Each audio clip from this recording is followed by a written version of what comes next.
Hi there, folks. Welcome to the program. This, of course, is Stinchfield, the podcast. It is so great to be along with you today. We got big issues. Gun control, not gun safety, not common sense gun laws, but gun control, the war on guns, back taking center stage. Unfortunately, I think this is going to become an issue leading up to November, and the Democrats are making a very big mistake by making gun rights an issue here. I promise you on this, they're working in coordination now. I see Steve Kerr coming out one day after Joe Biden went on this Moms Demand Action, Every Town for Gun Safety speech that he gave yesterday. We'll go through some of that. But Steve Kerr, the radical leftist head coach of the Golden State Warriors, comes out and starts talking about gun control on MSNBC, got a lot of play over it. We're going to talk about that today, go through some of his comments. I think they're coordinating because they use the same lies, the same talking points, the same phrases, all of this in an effort, of course, to do away with your Second Amendment rights. So we will talk about that today.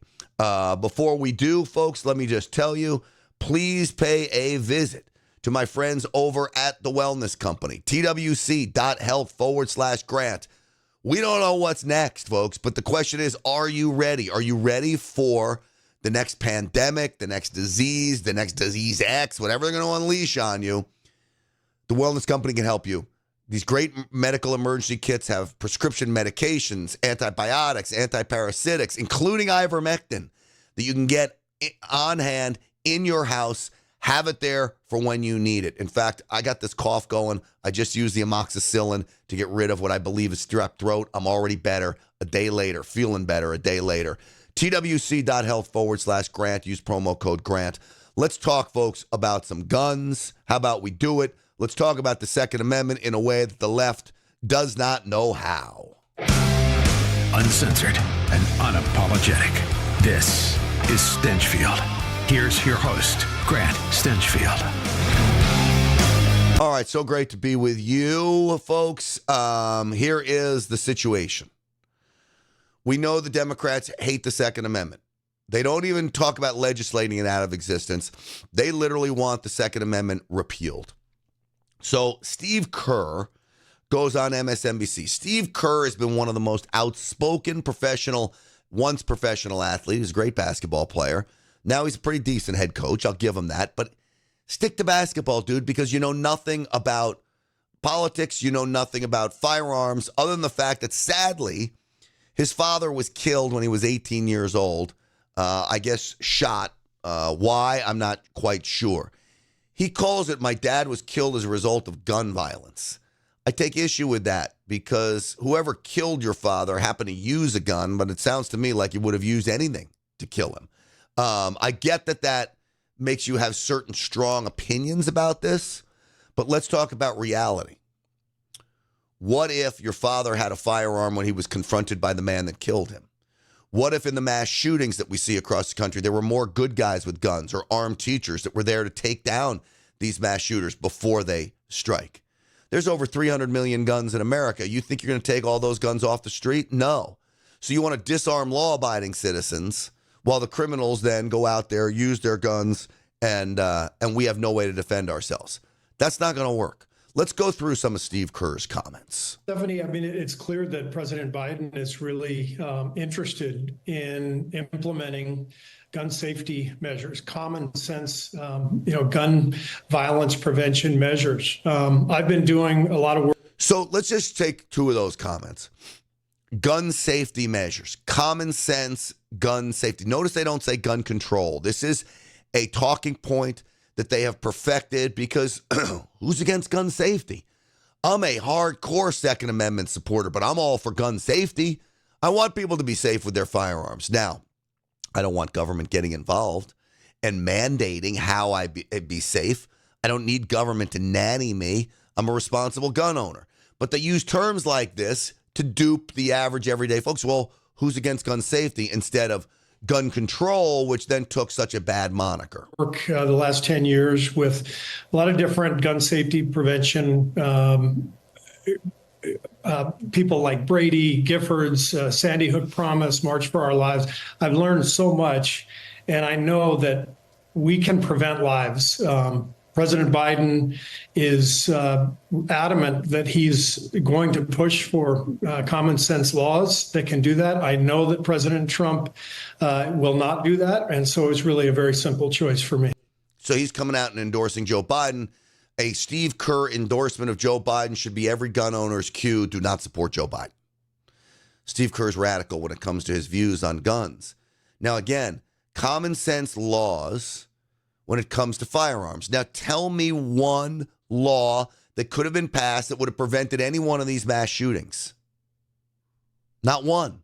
There's not one new law that could be passed. There were plenty of laws that, if obeyed, they would have prevented the mass shooting. But the problem is they're criminals for a reason. They don't obey laws. So you take the Sandy Hook. They steal the firearm. That shooter stole the firearm from his parents. It's illegal to steal a firearm. There's already a law on the book. Does it and goes and wreaks havoc on that poor community. So what law would have stopped him? What law would have stopped the Parkland shooter? What law would have stopped these movie theater shooters? We've got so-called gun-free zones. You weren't supposed to bring a gun in. That was a rule. Maybe in some cities it's a law. And yet they still do because criminals break the law. So what are you best prepared to do if somebody breaks the law in front of you and is going to do you great harm? The best precaution is to have a firearm yourself and be ready to take action yourself. But Steve Kerr doesn't think like that. I'm voting on a few issues, but this is the main one. I lost my father to gun violence when I was 18 years old. So I know how much pain people go through every single day in this country. I know that gun violence is the number one killer of children in America. And well, hold on a second. Gun violence is not the number one killer of children in America. See, they pick and choose the numbers they want to use. If you go age 0 through age 17, because in America at 18, you're an adult. 0 through age 17, car accidents are the number one killer of children in America. Now, if you include ages 18 and 19, then guns become a killer of children in America. But it's not just any children. It's black children and Hispanic children, by and large. Because you're looking at cities like Chicago and Detroit and Washington, D.C., where gangbangers and thugs are using firearms recklessly to wreak havoc on those communities, where it literally is an epidemic of black on black crime, Hispanic on Hispanic crime, minority on minority crime that is taking our kids' lives. That's the number one killer. If you include 18 and 19-year-olds, but those aren't kids. So don't tell me that guns are the number one killer of kids if they're not. And again, I feel very badly that Steve Kerr lost his father, somehow was murdered by a firearm. I need to find the actual story of how that happened. But wouldn't it have been nice if Steve Kerr's dad was carrying a firearm himself and could have protected himself against a killer? Has Steve Kerr ever thought about that? I wonder. I know that there's so much that we can do about this. And I think most people out there agree with me, whether you're a Republican or a Democrat. 80% of people in this country want universal background checks, whether it doesn't matter your political affiliation. We can. Wait a second. That's not true. We don't want universal background checks. And this whole idea that there's no background checks is false. If you go to a gun store, you need to have a background check.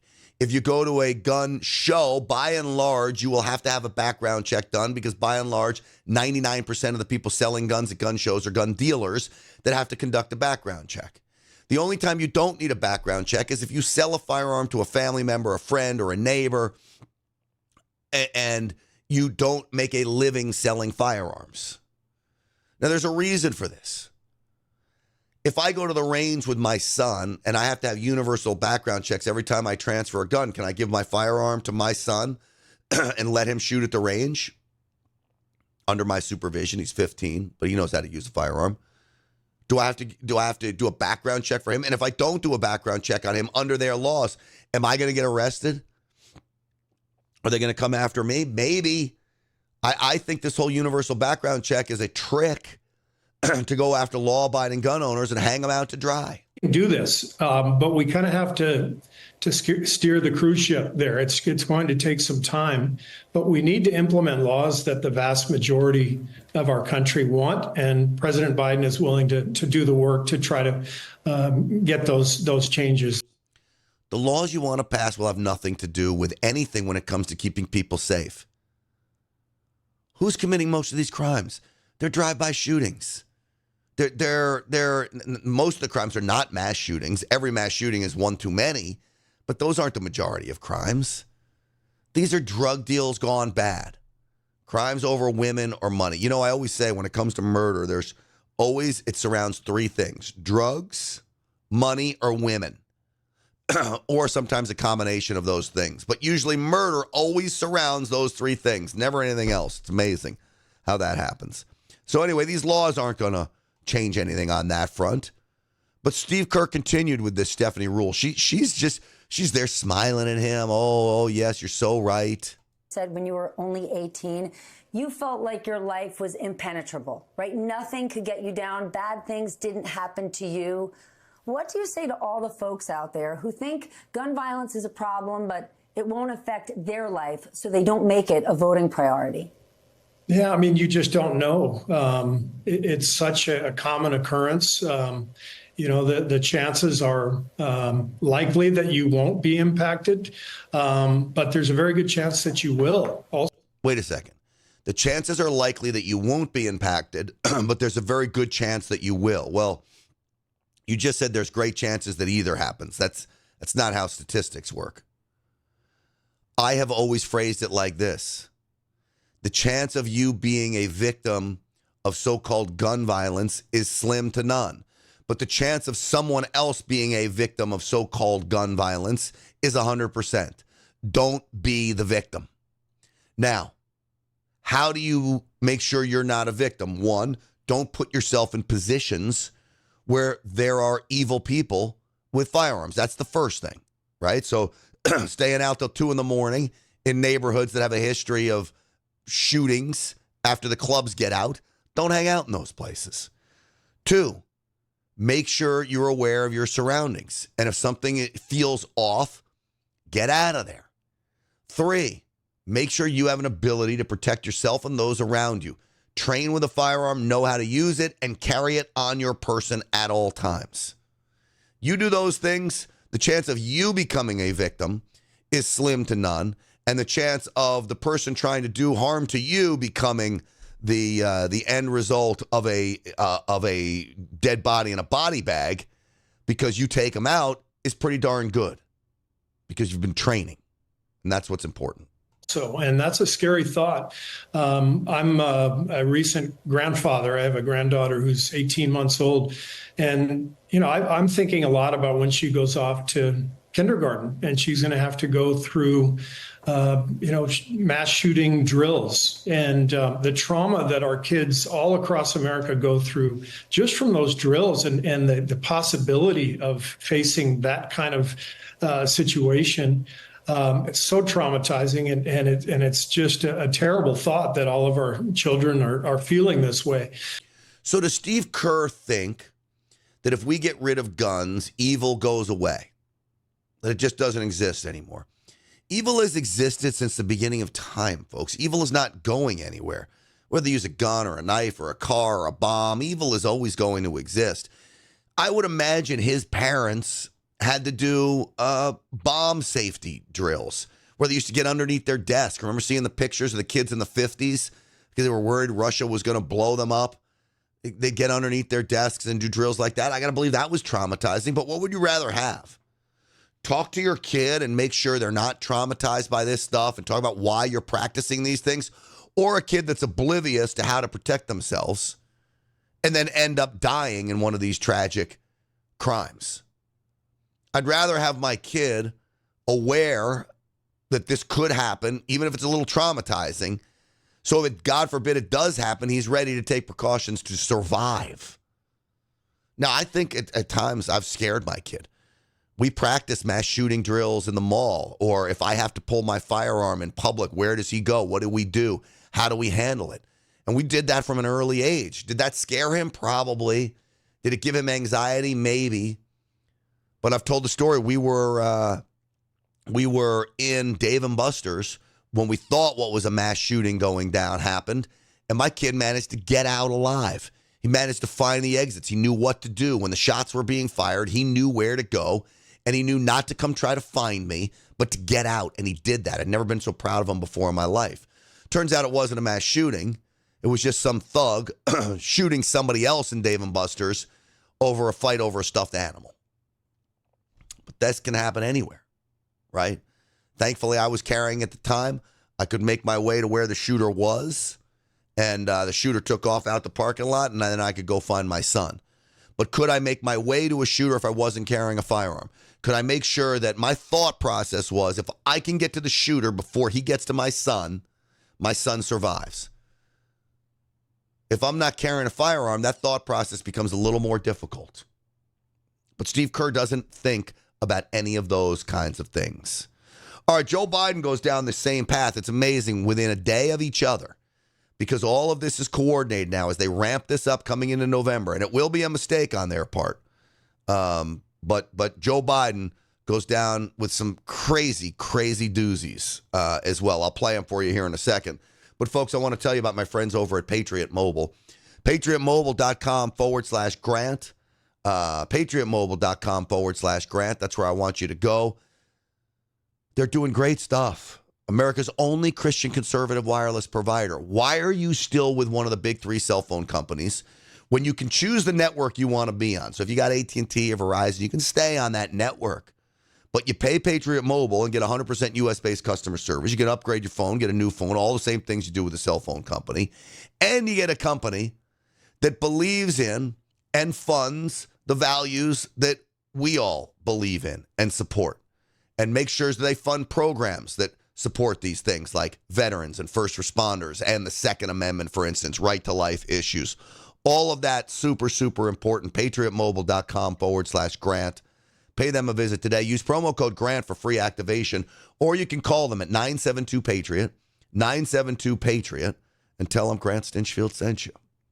All right, so I told you that Joe Biden went down the road of guns. Let's play some of him. And by the way, if they want to think to take on government if we get out of line, which they're talking again about, well, guess what? They need F-15s. They don't need a rifle. Folks, look, this is crazy what we're talking about. No, it's crazy what you're talking about. So you're talking about if American citizens took up arms against its government, that if it got so bad that we literally resorted to a, quote, insurrection, that you are going to use F-15s to take out American citizens. Now, there's no talk of us using violence to take over this government. We're very patient as we move through, waiting for President Trump to get back into office and make America great again. But let me be very clear about this. The Founding Fathers instituted the Second Amendment for one reason only. That was to stand up to a tyrannical government. And if it ever got to that point, I would not hesitate to do it. I just don't think we're at that point yet. But I'm happy to know we have a commander-in-chief who's willing to use F-15s against his own citizens. How crazy is that? But this is his lack of respect for the Second Amendment. This is why people are so upset with Joe Biden, because this is why we think it's tyrannical. You want to take our guns away from us, take our power away from us, take our ability to keep our family safe away from us, and then you tell us you're going to use F-15s on us. There's never been a time that says you can own anything you want. Oh, this is a good one. This is about the cannons. He's used this before, that you can't own cannons. You couldn't then, and you can't now. You couldn't own a cannon during the Civil War. No, I'm serious. Think about it. How many times have you heard this phrase? The blood of liberty. Wash your dough. Give me a break. You hear everybody laughing? Are they laughing because he botched Thomas Jefferson's line? Now I'm going to botch the line too. I don't have it in front of me, but what is it? The tree of liberty often needs to be watered with the blood of patriots and tyrants. I believe that's the phrase. The tree of liberty often needs to be watered with the blood of tyrants and patriots. Now, Joe Biden botches that. As for this idea about a cannon, I've talked about this before. You most certainly can own a cannon back then, and you can now, a Civil War cannon, anyway, a Civil War era cannon. But back then, there were no regulations on cannons. You most certainly could own a firearm. There were no real gun regulations to speak of. You think there were background checks back during the Civil War, or certainly at times where our founding fathers had concocted the idea of this great nation of America take up arms against England? You think they had background checks? No. Responsible gun owners willing to use those firearms to end tyranny and protect each other and protect liberty and freedom. But Joe Biden doesn't understand that because he doesn't understand our founding fathers. He doesn't understand the principles this nation was founded on. And he's the president? No, I mean it, seriously. And by the way, if they want to think to take on government if we get out of line, which they're talking again about, well, guess what? They need F-15s. Yeah, there's the F-15 line again. I mean, come on. I'm not even going to bother playing that. So, I mean, I just did. But it's worth hearing because it shows you his philosophy. That he doesn't care about you or me. He doesn't care about our rights. He only cares about power. And that really is what's so upsetting. So in this speech, I figured I'd just try and play it once because he also goes down another crazy lie from Joe Biden. Listen. They're so damn important. We need you. We need you to overcome the unrelenting opposition of the gun lobby, gun manufacturers, so many politicians when they oppose common sense gun legislation. Aha. There's that word again, common sense gun legislation. Remember Steve Kerr used it? It's bogus. It's not common sense gun legislation. It's gun control designed to limit your rights. Bottom line. I used to be when I was no longer the vice president, I became a professor at the University of Pennsylvania. Before that, I taught a constitutional law class, and so I taught the Second Amendment. Now, hold on a second. So you were a professor at the University of Pennsylvania? No, you weren't. You were paid $1 million a year by the University of Pennsylvania as they take in Chinese money, by the way, at a record pace. And you didn't teach one class. Not one. You made $1 million a year and didn't teach one class at the University of Pennsylvania. I want that job, folks. I've got a master's in journalism. What school will pay me $1 million and I don't have to teach a class? None. The lies this guy tells, they never end. There's never been a time that says you can own anything you want. Never. You couldn't own a cannon during the Civil War. No, I'm serious. Think about it. How many times have you heard this phrase? The blood of liberty. And there we go. And he comes back to the blood of liberty. Well, it's not the blood of liberty, Joe. Folks, it's so upsetting to watch this man in action and hear the people giggling and laughing. They have no idea what they're laughing about. It was Thomas Jefferson, by the way, one of our founding fathers who literally would have given his life for our freedoms. And Joe Biden's not only botching his quote, but laughing at it. What a disgraceful, disgraceful, disgraceful human being, isn't he? All right, folks. I want you to pay a visit to my social media, Stinchfield1776. Give it a like over there on Instagram or TikTok is not Grant Stinchfield. Not Grant Stinchfield. But Instagram, Twitter, Stinchfield1776. I would love to have you follow me, engage, give me some comments, what kind of content you would like to see, and I'll be happy to offer it up. We take requests here at Stinchfield. That's going to do it for this edition of Stinchfield, the podcast. Got to get ready for the Real America's Voice show tonight at 7 p.m. Eastern time. We got Catherine Albrecht from True the Vote on, which is always fascinating to see the Democrats' plan to literally steal the vote again. We'll talk about that coming up tonight at 7 p.m. Eastern time on Real America's Voice. God bless every one of you. Thanks for watching. Stinchfield's Army Rolls. We'll see you soon.